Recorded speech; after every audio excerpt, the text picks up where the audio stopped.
ରାଜ ଉପବନ ହସି ଉଠୁଥିଲା ସୂର୍ଯ୍ୟ ଆଲୋକ ଭାସେ, ରୋହିଣୀ ତଟେନି ବହି ଯାଉଥିଲା ଅସ୍ଫୁଟ କଳ ଭାସେ। ପ୍ରକୃତିର ସେ ନିର୍ଜନ କାଳେ ଧିଆନି ତାପସ ସମ, ଚ୍ୟୁତ ତରୁ ତଳେ ନୀରବ ମୌନେ ବସିଥିଲେ ଗୌତମ। ଓଡ଼ିଶାର ପ୍ରଥିତ ଯଶା କବି କଲଣ୍ଡାପାଳର କବି ଗଡ଼ନାୟକ ରାଧାମୋହନ, ଯାହାଙ୍କ କାବ୍ୟ କବିତାର ପ୍ରତିଟି ଛତ୍ରେ ଛତ୍ରେ ପ୍ରତିଫଳିତ ହୋଇଛି ଓଡ଼ିଶାର କଥା କାହାଣୀ କିମ୍ବଦନ୍ତୀ। ଏହି କାହାଣୀ ଏବଂ କିମ୍ବଦନ୍ତୀକୁ ନେଇ ସେ ରଚନା କରିଥିଲେ ଯେଉଁ ଗାଥା କବିତା, ସେଥିପାଇଁ ସେ ଓଡ଼ିଶାର ଗାଥା କବିତା ନାମରେ ବେଶ ପରିଚିତ। ଏବଂ ତାଙ୍କର ଏକ କାହାଣୀ ଯେଉଁ କୁହାଯାଉଛି ଏହି ବାଳ ବୁଦ୍ଧ, ଯେଉଁ କାହାଣୀ ନିଶ୍ଚିତ ଭାବରେ ବୌଦ୍ଧ ଧର୍ମକୁ ନେଇ ପ୍ରତିଷ୍ଠିତ ହୋଇଛି। ବୌଦ୍ଧ ଧର୍ମର ଏକ କାହାଣୀ, ଗୌତମଙ୍କ ପିଲାଦିନ ଯେଉଁ କଥା କୁହାଯାଇପାରିବ। ଏହି କବିତା ତାଙ୍କର ଦୀପଶିଖା କବିତା ସଂକଳନର ଏକ ଅଂଶବିଶେଷ, ଏକ ଦୀର୍ଘ କବିତା ଯାହାକୁ କୁହାଯାଉଛି ବାଳବୁଦ୍ଧ କବିତା। ଏବଂ ଆଗାମୀ 2026 ଏବଂ 27 ମସିହା ପାଇଁ ବିଶେଷ କରି ସପ୍ତମ ଶ୍ରେଣୀ এই ছোট ছোট যে কুহযাচ্ছে কুনি শিশুମାନଙ୍କ ପାଇଁ নীতিশিକ୍ଷା আধারিত ক্ষমা, করুণা, ঈর্ষা এবং অহিংসা এহারি উপরে আধারিত এক সুন্দর শিক্ষামূলক এই কবিতাটি বিশেষ করে আম ওড়িশার সপ্তম শ্রেণীর শিশুମାନଙ୍କ ପାଇଁ ଏହା বিশেষ উপাদেয়। তেণু আগামী যে কুহযাচ্ছে নূতন শিক্ষাবর্ষ অনুযায়ী এহাକୁ স্থানিত କରାଯିବାର নিশ্চিত ভাবে বিধি ଆଉ ବ୍ୟବସ୍ଥା সম্ভাবনা ଅଛି। এই হেতু ଆମେ ଏହାକୁ ଆଜି ଆଲୋଚନାକୁ ପରିସର ଭିତରକୁ ନେବା ନିଶ୍ଚିତ ଭାବରେ। ଏହି ବାଳବୁଦ୍ଧ କବିତା ଯେଉଁ କବିତାର ମୁଖ୍ୟାଂଶ ହେଉଛି ଗୌତମ ବୁଦ୍ଧ, ଯାହାକୁ ଆମେ ଶାକ୍ୟମୁନି ବୋଲି ମଧ୍ୟ କହୁଛେ। ସିଦ୍ଧାର୍ଥ କପିଳବସ୍ତୁ ରାଜ୍ୟର ରାଜକୁମାର, ଯାହାଙ୍କ ପିତାଙ୍କ ନାମ ଶୁଦ୍ଧୋଦନ ଏବଂ ମାତାଙ୍କ ନାମ ମାୟାଦେବୀ। ଏବଂ କପିଳବସ୍ତୁ ରାଜ୍ୟ ଯେଉଁ କୁହାଯାଉଛି, ଯାହା ଆଜି ନିଶ୍ଚିତ ଭାବରେ ନେପାଳର ସୀମାନ୍ତବର୍ତ୍ତୀ ଅଞ୍ଚଳ ଭାବେ ପରିଚିତ। ଏହି କପିଳବସ୍ତୁର ଲୁମ୍ବିର ନାମକ ଉଦ୍ୟାନରେ ଜନ୍ମଗ୍ରହଣ କରିଥିବା ଏହି ଗୌତମ ବୁଦ୍ଧଙ୍କର କଥା, ଯାହାଙ୍କର ସହୋଦର ଯେଉଁ କୁହାଯାଉଛି, ଯାହାଙ୍କର ସମ୍ପର୍କୀୟ ଭାଇ ଯିଏ ଦେବଦତ୍ତ ଏବଂ ଗୌତମଙ୍କୁ ନେଇ କାହାଣୀ ଗତିଶୀଳ କୁହାଯାଇଥିଲା। ଏକଦା ଧିଆନି ତାପସ ସମ, ଧ୍ୟାନମଗ୍ନ ଋଷି ପରି ଗୌତମ ଯେ ପିଲାଦିନୁ ଚିନ୍ତାଶୀଳ ଥିଲେ, ସେ ତାଙ୍କ ପୁଷ୍ପବାଟିକା ରାଜ ଉଦ୍ୟାନରେ ବସିଥିଲେ। ଠିକ୍ ଏହି ସମୟରେ ଶରତ ଦ୍ୱାରା ଆଘାତପ୍ରାପ୍ତ ହୋଇ ଏକ ହଂସ ତାଙ୍କ ପାଖରେ ଭୂମିରେ ଟଳି ପଡ଼ିଲା।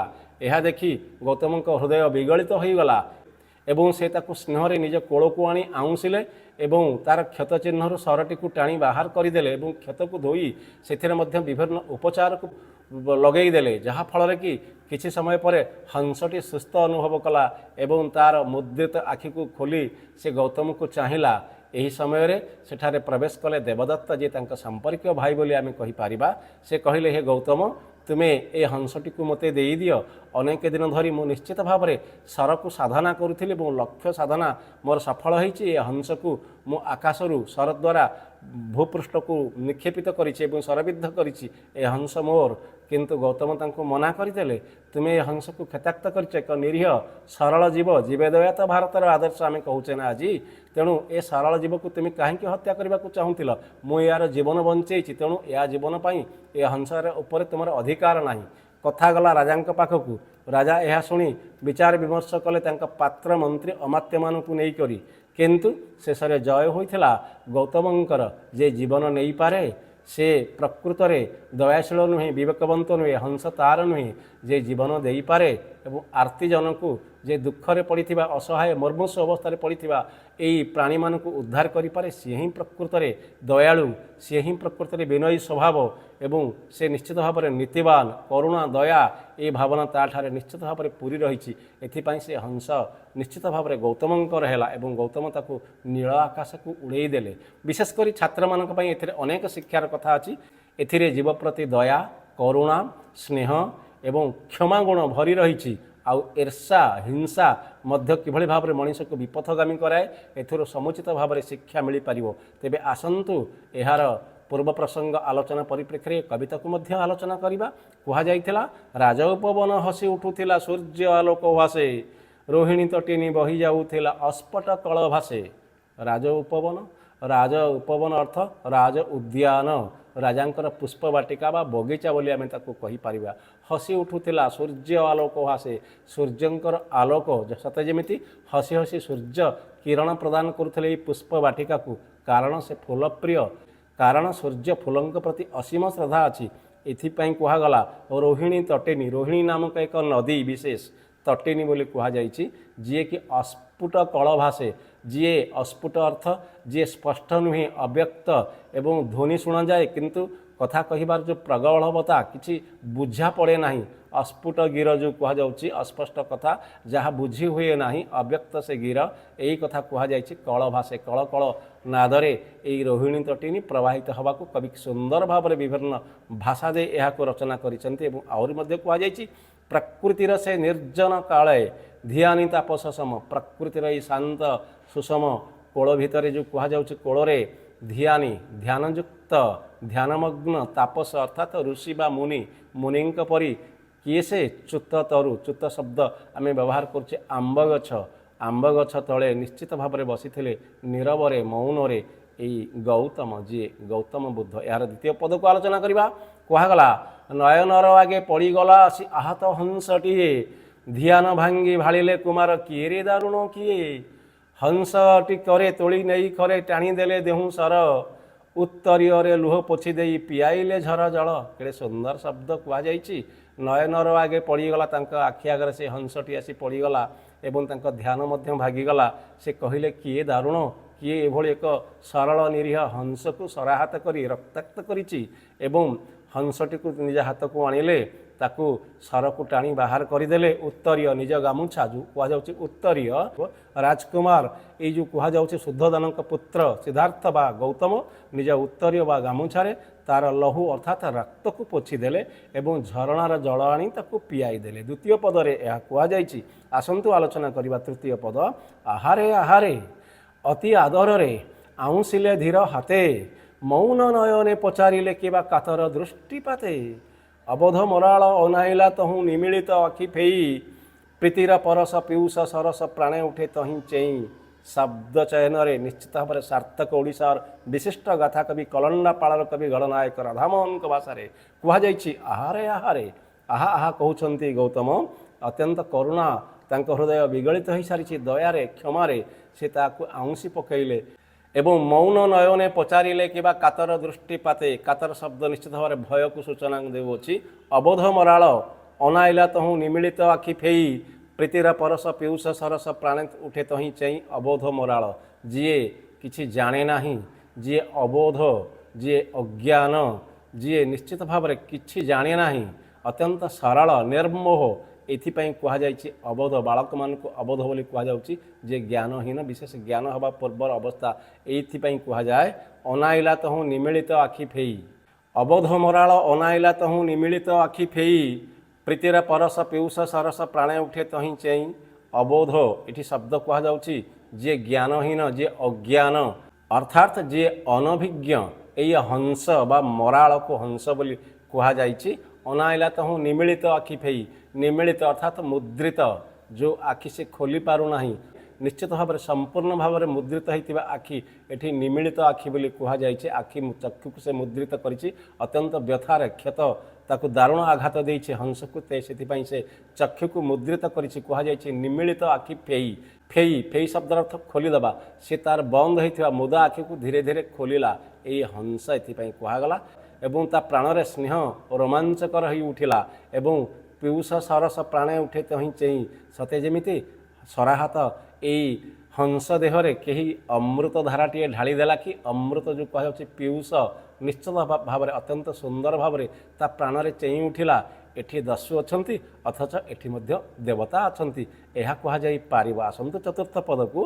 ଧନୁସର କରେ ସହସା ଆଗରେ ମିଳିଯାଇ ଦେବଦତ୍ତ, ଭାସିଲେ ଅଧୀର ଉଲ୍ଲାସ ବାଣୀ ବିଜୟ ଗରବେ ମତ୍ତ।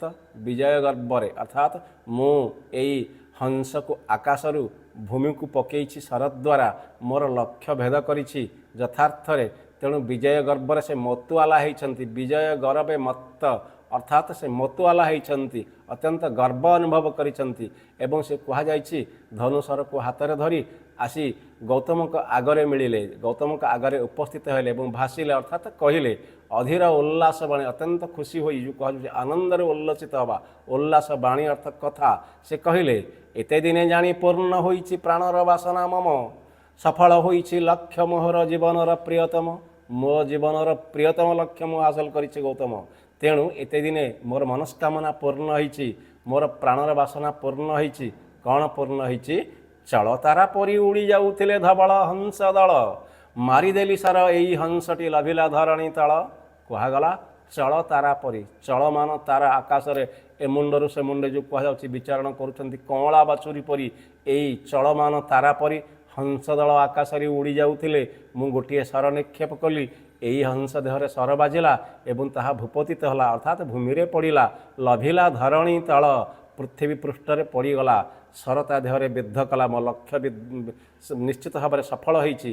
ଦିଅ ଏବେ ଭାଇ, ଦିଅ ଏବେ ଭାଇ ହଂସଟି ମୋର, ଚାଲ ଏବେ ଯିବା ଚାଲ। ନିର୍ଜନ ଏଇ ଉଦ୍ୟାନେ ବସି କାହିଁକି କାଟୁଛ କାଳ। ହେ ଭାଇ ଗୌତମ ମୋତେ ଦିଅ, ମୋ ହଂସକୁ ମୋତେ ଦେଇଦିଅ। ଏ ହଂସକୁ ମୁଁ ମାରିଛି, ଶରରେ ଆଘାତ କରିଛି। ଏଇ ହଂସକୁ ମୋତେ ଦିଅ। କାହିଁକି ନିର୍ଜନରେ ରାଜ ଉଦ୍ୟାନରେ ବସି ତମେ ସମୟକୁ ଅପବ୍ୟୟ କରୁଛ। ହେ ଗୌତମ ମୋ ସହିତ ଆସ। ଏହା କହୁଛନ୍ତି ନିଶ୍ଚିତ ଭାବରେ ଦେବଦତ୍ତ। କୁମାର ବୋଇଲେ ବିନୟ ବଚନେ, ଆହା କେଡ଼େ କୁତୁହଳେ। ପକ୍ଷ ମେଲି ଏ ଉଡ଼ି ଯାଉଥିଲା ମୁକ୍ତ ଗଗନ ତଳେ। ନିରୀହ ବିହଗ କିଏ ବା ତୁମର କରିଥିଲା ଅପରାଧ। ଜାଣୁ ଜାଣୁ ତୁମେ କାହିଁ ପାଇଁ ଭଲା ସାଧିଲ ତାହାର ବାଦ। କୁମାର କହୁଛନ୍ତି, କୁମାର ଗୌତମ ବିନୟ ବଚନେ ଅତ୍ୟନ୍ତ ଶାନ୍ତଶିଷ୍ଟ ସ୍ୱଭାବରେ ସେ କହୁଛନ୍ତି, ଦୟାର ମୃତ୍ୟୁମନ୍ତ ଅବତାର ଯିଏ ଶାକ୍ୟମୁନି, ଯେ ସିଦ୍ଧାର୍ଥ, ନିଶ୍ଚିତ ଭାବରେ ସେ କହୁଛନ୍ତି କୁତୁହଳ ବଶତଃ କହୁଛନ୍ତି, କୌତୁହଳରେ ଅତ୍ୟନ୍ତ। ପକ୍ଷ ମେଲିତ ଉଡ଼ି ଯାଉଥିଲା ଇଏ ଆକାଶରେ ମୁକ୍ତ ଗଗନର ସେ ପକ୍ଷୀ, ସେ ସ୍ୱାଧୀନରେ ବିଚରଣ କରୁଥିଲା। ଏ ନିରୀହ ବିହଗ, ବିହଗ ଅର୍ଥ ପକ୍ଷୀ ବା ଚଢ଼େଇ। ନିରୀହ ବିହଗ ତମର କିଛି ଅପରାଧ କରିଥିଲା କି? ତୁମେ କାହିଁକି ଜାଣୁ ଜାଣୁ ତା ସହିତ ବାଦ ସାଧିଲ। ଏହା କହୁଛନ୍ତି ଉତ୍ତର ତାର ଦେବାକୁ ଏ ଲାଗେ ନାହିଁ ମୋର ଅବସର। ମୋର ସମୟ ନାହିଁ ତମର ଉତ୍ତର ଦେବା ପାଇଁ। ହେ ଗୌତମ ଶର ନିକ୍ଷେପି ଏଇ ହଂସ ମୁଁ ପକାଇଛେ ଭୂମି ତଳ। ମୁଁ ଶରକୁ ନିକ୍ଷେପ କରି ଏ ହଂସକୁ ଭୂମିରେ ପକାଇଛି। ଏ ହଂସ ମୋର, ଚଞ୍ଚଳ ଦିଅ ହଂସଟି ମୋର, ମୁଯାଏ ମୋହର ପଥେ। ଏକା ଏକା ବସି ଯୁକ୍ତି ତୁମର ବାଢ଼ୁଥାଅ ନିଜେ ମତେ। ତମେ ଏକା ଏକା ତମ ଯୁକ୍ତି ତମେ କରୁଥାଅ ଗୌତମ। ଏ ହଂସ ମୋର, ମୁଁ ଏହାକୁ ମାରିଛି, ମୋତେ ଏ ହଂସ ତୁମେ ନିଶ୍ଚିତ ଭାବରେ ଦେବାକୁ ହେବ। କୁମାର ବୋଇଲେ ଯୁକ୍ତି ମୁହିଁ ତ କରୁନାହିଁ ତୁମ ସାଥେ। ଆହତ ଜୀବଟି ଦେଇପାରିବେନି ଆଉ ମୁଁ ତୁମର ହାତେ। କୁମାର ଅର୍ଥାତ୍ ଗୌତମ କହିଲେ, ମୁଁ ତୁମ ସହିତ ଯୁକ୍ତି କରୁନାହିଁ ଦେବଦତ୍ତ। ଏଇ ଆହତ ଜୀବ ଯିଏ ବର୍ତ୍ତମାନ ମୃତ୍ୟୁ ସହିତ ସଂଗ୍ରାମ କରୁଛି, ଏଇ ନିରୀହ ହଂସ କତାକ୍ତ ହଂସଟି ମୁଁ ତୁମ ହାତରେ ଆଉ ସମର୍ପଣ କରିପାରିବେ ନାହିଁ। ତୁମେ ଜଲ୍ଲାଦ ପରି କାମ କରିଛ। ତୁମେ ଦୟାର ଅବତାର ନୁହଁ, ତୁମେ କ୍ଷମାର ଅବତାର ନୁହଁ, ତୁମେ କରୁଣାର ଅବତାର ନୁହଁ। ନିରୀହ ଜୀବକୁ ମାରିବାର କି ଅଧିକାର ତୁମର ଅଛି? ଏ ହଂସକୁ ମୁଁ ପୁନର୍ବାର ତୁମକୁ ଦେଇପାରିବେ ନାହିଁ। ପ୍ରାଣଟି ତାହାର ନେଉଥିଲ ତୁମେ, ମୁଁ ରଖିଛି ତାର ପ୍ରାଣ। ହଂସ ତୁମର ନୁହଇ କଦାପି, ହଂସ ଏ ମୋର ଜାଣ। ସୁନ୍ଦର ପଦବିନ୍ୟାସ କବିଙ୍କର। ତମେ ତାର ଜୀବନ ନେଉଥିଲ, ମୁଁ ତାର ଜୀବନ ରଖିଛି। ତେଣୁ ଏ ହଂସ କଦାପି ତୁମର ନୁହେଁ, ଏ ହଂସ ମୋର। ଆସନ୍ତୁ ନବମ ପଦ। ଯୁବରାଜ ତୁମେ ଆଚ୍ଛା କହୁଛ, କହିତହୁଁ ଦେବଦତ୍ତ। ରାଜ ଦରବାରେ ଜଣାଇଲେ ଖରେ ହୋଇ ଅତି ରୋଷବନ୍ତ। ରୋଷବନ୍ତ ଅର୍ଥାତ୍ ଅତ୍ୟନ୍ତ କ୍ରୋଧରେ, ରାଗରେ। ଯୁବରାଜ କୁହାଯାଉଛି, ଯୁବରାଜ ଅର୍ଥ ଯିଏ ରାଜା ହେବେ ଆଗାମୀ ଦିନରେ, ଯେଉଁ କୁହାଯାଉଛି ରାଜପୁତ୍ର ତାଙ୍କୁ ଯୁବରାଜ କୁହାଯାଏ। ଆଚ୍ଛା କହୁଛ ଦେବଦତ୍ତ କହିଲେ, ରାଜ ଦରବାର ତାଙ୍କୁ ଜଣେଇଲେ ଏ କଥା। ଏବଂ ଭୂପତି ଅଚିରେ ଡକାଇ ବୋଇଲେ, ସେତ ମାରିଥିଲା ଶର। ହଂସ ତାହାର ଦେଇଦିଅ ଏବେ କନ୍ଦଳ କିଆଁ କର। କନ୍ଦଳ ଅର୍ଥାତ୍ କଳିଗୋଳ। କାହିଁକି କଳିଗୋଳ କରୁଛ ଗୌତମ? ଏ ହଂସ ତ ନିଶ୍ଚିତ ଭାବରେ ଦେବଦତ୍ତଙ୍କର, ସେ ମାରିଥିଲେ, ତୁମେ ତାଙ୍କୁ ଦେଇଦିଅ, ଏହା କୁହାଯାଉଛି। କନ୍ଦଳ ମୁଁ ତ କରୁନାହିଁ ତାତ। ହଂସ କିପରି ତାର? ତାତ ଶବ୍ଦ ଅର୍ଥ ପିତା ବା ବାପା। ଏଠି ଗୌତମ କହୁଛନ୍ତି, ବାପା ଏ ହଂସ ପାଇଁ ମୁଁ ତ କନ୍ଦଳ କରୁନାହିଁ। ତାଙ୍କର ହଂସ କିପରି ହେଲା? ସେ କହିଲେ, କନ୍ଦଳ ମୁଁ ତ କରୁନାହିଁ, ହଂସ କିପରି ତାର? ମାରିଥିଲା ଯିଏ ଅଧିକାରୀ ସିଏ, ଏଇ ହେଲା ସୁବିଚାର। ଏହା କ'ଣ ସୁବିଚାର ତାତ? ହେ ପିତା, ହେ ବାପା, ଏହା କ'ଣ ସୁବିଚାର? ଶୁଦ୍ଧୋଧନଙ୍କୁ କହୁଛନ୍ତି, ଗୌତମ ମୁଁ ତ କନ୍ଦଳ କରୁନାହିଁ, ଯିଏ ହଂସକୁ ମାରିଲା ସେ କିଭଳି ଭାବରେ ହଂସର ଅଧିକାରୀ ହେବ ଆଉ ତାର ଜୀବନ ଯେ ରକ୍ଷା କଲା, ଏ ହଂସ ତାର ନୁହେଁ। ଏହା ଆପଣଙ୍କର ସୁବିଚାର, ଅଥଚ ଉତ୍ତମ ବିଚାର। ଦେଖିଲ ଏ ମୋର ଉତ୍ତରୀୟରେ ଲାଗିଅଛି କେତେ ଲହୁ। ନିରପରାଧ ଏ ଜୀବଟି ସହିଛି ମୃତ୍ୟୁ ଯାତନା ବହୁ। ଦେଖିଲ ମୋ ଉତ୍ତରୀୟ, ମୋ ପିନ୍ଧା ବସନରେ କେତେ ରକ୍ତ ଜୁଡ଼ୁବୁଡ଼ୁ ହେଇଛି। ଏ ନିରୀହ ପ୍ରାଣୀର ରକ୍ତରେ। ଏ ତ ନିରପରାଧ, କୌଣସି ଅପରାଧ ଆଙ୍କର କ୍ଷତି କରିନାହିଁ। ବହୁତ ମୃତ୍ୟୁ ଯାତନା ଏ ସହିଛି। ସତରେ ଦେଖନ୍ତୁ, ଏହା ସେ କହି ନିଜ ଉତ୍ତରୀୟ ଦେଖେଇଲେ। ଏତେ ବିଚଳିତ ହେଉଅଛ ତୁମେ ଏତିକି ରକତ ପାତେ। ଏତେ ବିଚଳିତ ହେଉଅଛ ପୁଣି ପକ୍ଷୀଟିର ଏ ଘାତେ। ତାଙ୍କୁ ସେ କହୁଛନ୍ତି, ରାଜା ତମେ ଏତେ ବିଚଳିତ କାହିଁ ହେଉଛ? ଏଇ ଛୋଟ ଚଢ଼େଇଟି ଏତେ ରକ୍ତପାତ ହେଇଛି ବୋଲି, ଛୋଟ ଚଢ଼େଇଟିର ଆଘାତ ହେଇଛି ବୋଲି। ଘାତେ ଶବ୍ଦର ଅର୍ଥ ଆଘାତ ହେଇଛି, ପକ୍ଷୀଟିର ଏ ଘାତେ ଅର୍ଥାତ୍ ଆଘାତ ହୋଇଛି ବୋଲି ଚଢ଼େଇଟି, ତମେ ଆଜି ଏତେ ଚିନ୍ତାମଗ୍ନ? କହ ଯୁବରାଜ କିପରି ଚଳିବ ମୋର ଏ ମର୍ତ୍ତ୍ୟ ଭୂମି? ଶାକ୍ୟ ଭୂମିରେ କେଉଁପରି ଅବ ରାଜ୍ୟ ପାଳିବ ତୁମେ? ହେ ଯୁବରାଜ, ତମେ କେମିତି ମର ଏ ମର୍ତ୍ତ୍ୟଭୂମି ମର ମର୍ତ୍ତ୍ୟଭୂମି ଏ ମୃତ୍ୟୁଭୂମି ଯେଉଁ କୁହାଯାଉଛି ମର୍ତ୍ତ୍ୟପୁର ଏଠି ମଣିଷ ଜନ୍ମ ହେଲେ ମରିବାକୁ ହୁଏ ସେଥିପାଇଁ ମର ଶବ୍ଦ ବ୍ୟବହାର କରିଛନ୍ତି ଏବଂ ମର୍ତ୍ତ୍ୟଭୂମି ଯିଏ କୁହାଯାଏ ଏଠି ସମସ୍ତେ ମୃତ୍ୟୁବରଣ କରିବେ ତେଣୁ ଇଏ ମର୍ତ୍ତ୍ୟଭୂମି ଏହି ମରଣଶୀଳ ଭୂମିରେ ତୁମେ କିଭଳି ଭାବରେ ଯୁବରାଜ ହୋଇ ରାଜା ହୋଇ ଆସନ୍ତାକାଲି ରାଜ୍ୟ ପାଳନ କରିବ ଅନେକ ସୈନ୍ୟ ଅନେକ ଯୁଦ୍ଧ ଅନେକ ଘନଘଟା ଅନେକ ରକ୍ତପାତ ତମ ସମୟକାଳ ଭିତରେ ନିଶ୍ଚିତ ଭାବରେ ହେବ ଶାକ୍ୟ ଭୂମିରେ କେଉଁପରି ଅବା ରାଜ୍ୟ ପାଳିବ ତୁମେ ଏ ଶାକ୍ୟ ଭୂମି ଶାକ୍ୟ ବଂଶର ରାଜା ତୁମେ ଶାକ୍ୟ ଶବ୍ଦ ଯେଉଁ କୁହାଯାଉଛି କ୍ଷତ୍ରିୟ ପ୍ରଧାନ ଏହି ଶାକ୍ୟ ଶବ୍ଦ କୁହାଯାଉଛି ଏ ଶାକ୍ୟ ଭୂମିରେ ତୁମେ କିଭଳି ଭାବରେ ରାଜ୍ୟ ପାଳିବ ହେ ଶାକ୍ୟ ହେ କ୍ଷତ୍ରିୟ ତୁମେ ଶାକ୍ୟ ମୁନି ତୁମେ ଏଠି କିଭଳି ଭାବରେ ରାଜ୍ୟକୁ ଶାସନ କରିବ ଏତିକି ରକ୍ତପାତରେ ବିଚଳିତ ହେଉଛ ରାଜ୍ୟ ଶାସନରେ କେତେ ଯେ ଦ୍ୱନ୍ଦ୍ୱ କେତେ ଯେ ଯୁଦ୍ଧ ଘଟା ଭଲ ମନ୍ଦର ଭେଦ ଅଭେଦର କେତେ ଯେ ଜୁଆର ଭଟା ରାଜ୍ୟ ଶାସନରେ କେତେ ଦ୍ୱନ୍ଦ୍ୱ ଅଛି କେତେ ଯୁଦ୍ଧ କେତେ ଘନ ଘଟା କେତେ ଭଲ କେତେ ମନ୍ଦ କେତେ ଭେଦ କେତେ ଅଭେଦ କେତେ ଜୁଆର କେତେ ଭଟା ସତରେ ପରସ୍ପର ବିପରୀତ ଯୁଗ୍ମ ଶବ୍ଦର ସମୁଚିତ ସମାହାର ଏଠାରେ ଘଟିଛି ଅତି ସାଧାରଣ ଚିତ୍ର ଏ ଦେଖି ଅଥୟ ହେଉଛ ଖାଲି କେଉଁପରି ଅବା ନରପତି ହୋଇ ରାଜ୍ୟ ପାଳିବ କାଲି ଅତି ସାଧାରଣ କଥାଟି ଯୁବରାଜ ଏହି ହଂସଟି ରକ୍ତାକ୍ତ ହୋଇଛି ତ ସାଧାରଣ କଥା କେତେ ମଣିଷର ରକ୍ତରେ ନିଶ୍ଚିତ ଭାବରେ ଲିପା ହୋଇଛି ଏ ରାଜଧାନୀ ଯେଉଁ କୁହାଯାଉଛି ନର ରକ୍ତରେ ମଣିଷମାନଙ୍କ ରକ୍ତରେ ଏବଂ କେତେ ଯୁଦ୍ଧ କେତେ ଘନଘଟା କେତେ ରକ୍ତପାତ ଆଗାମୀକାଲି ଘଟିବ ତୁମେ କେଉଁଭଳି ଭାବରେ ନରପତି ଅର୍ଥାତ୍ ନୃପତି ରାଜା ହୋଇ ଏହି ରାଜ୍ୟ ପାଳିବ ତୁମେ ନିଶ୍ଚିତ ଭାବରେ କହୁଛନ୍ତି ତାଙ୍କୁ କବିତାର ବାଳବୁଦ୍ଧ କବିତାର ତ୍ରୟୋଦଶ ପଦରେ ସୁନ୍ଦର ଭାବରେ କୁହାଯାଇଛି ହିଂସାବାଦର ରାଜ୍ୟ ମୋହିତ ହେବି ନାହିଁ ନରପତି ମୁଁ ଏକ ନୂତନ ରାଜ୍ୟ ଗଢ଼ିବି ମହିର ତୁଳତି ନରହିବ ତହିଁ ହିଂସା ସମର ହତ୍ୟାର କତପାତ ମୈତ୍ରୀ ପ୍ରୀତିରେ ଶାନ୍ତି ବିଥିରେ ପ୍ରଜା ହେବେ ଆତଜାତ ତେଣୁ ଏ ହିଂସାବାଦର ରାଜ୍ୟରେ ମୁଁ ନରପତି ହେବି ନାହିଁ ମୁଁ ରାଜା ହେବି ନାହିଁ ମୁଁ ଯେଉଁ ରାଜ୍ୟ ଗଢ଼ିବି ଯେଉଁ ରାଜ୍ୟରେ ଯେଉଁ କୁହାଯାଉଛି ହିଂସା ନଥିବ ଦ୍ୱେଷ ନଥିବ ପରଶ୍ରୀ କାତରତା ନଥିବ ହତ୍ୟା ନଥିବ ରକ୍ତପାତ ନଥିବ ଏବଂ ସମର ସଙ୍କିତ ପୃଥିବୀରେ ଯୁଦ୍ଧର ଭେରି ବାଜୁ ନଥିବ ତେଣୁ ଯେଉଁଠି ଥିବ ମୈତ୍ରୀ ଯେଉଁଠି ଥିବ ପ୍ରୀତି ଯେଉଁଠି ଥିବ ଶାନ୍ତିର ବିଧି ଯେଉଁ କୁହାଯାଉଛି ଶାନ୍ତି ଅହିଂସା କରୁଣା ଦୟା କ୍ଷମା এই ଗୁଣରେ ଭୂଷିତ ହୋଇଥିବ ଯେଉଁ ପୃଥିବୀ ମୁଁ ସେହି ପୃଥିବୀର ନରପତି ହେବି ମୁଁ ସେହି ପୃଥିବୀର ରାଜା ହେବି ଯେଉଁଠି ସୁନ୍ଦର ଭାବରେ ସ୍ନେହ ଆଉ ସୌହାର୍ଦ୍ଦ୍ୟରେ ପ୍ରଜାମାନେ ଆତଜାତ କରୁଥିବେ ଏହା କୁହାଯାଇଛି ମନ୍ତ୍ରୀ ମୁଖକୁ ଚାହିଁଲେ ନୃପତି ପୁତ୍ର ମୁଖକୁ ଥରେ ପୁତ୍ରର ଭସେ ହଂସକୁ ତହୁଁ ଛାଡ଼ିଦେଲେ ଅମ୍ବରେ ମନ୍ତ୍ରୀ ମୁଖକୁ ଚାହିଁଲେ ରାଜା ଶୁଦ୍ଧୋଦନ ଏବଂ ପୁଅ ମୁଖକୁ ମଧ୍ୟ ଚାହିଁଲେ ଏବଂ ପୁତ୍ରର ଖିଆଲରେ ଗୌତମ ବୁଦ୍ଧଙ୍କ ଖିଆଲରେ ଏହି ହଂସଟିକୁ ସେ ଆକାଶକୁ ଛାଡ଼ିଦେଲେ ଅମ୍ବରେ ଅର୍ଥାତ୍ ଆକାଶକୁ ସେ ଉଡ଼ିଗଲା ପକ୍ଷୀ ଡେଣା ମେଲେଇ ଯେଉଁ କୁହାଯାଉଛି ହଂସଟି ସେ ଏବଂ କହିଲେ